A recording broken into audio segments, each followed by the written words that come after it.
This is new setup for Morpheus. Morpheus is getting real big.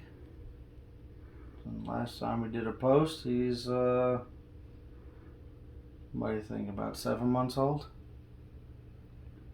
About 7 months old, and this is his new setup. New-ish setup. We introduced a new water drip system.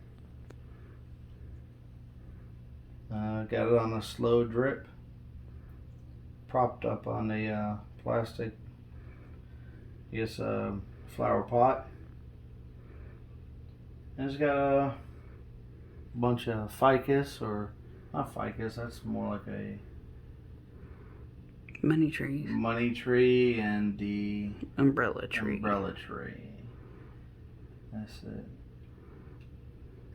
He seems to like it, and we also have a artificial plant that we use, artificial tree he loves to climb in.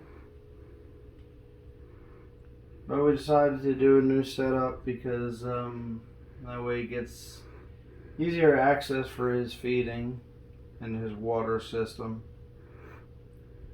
But today's his first day in here, and we'll see how he does.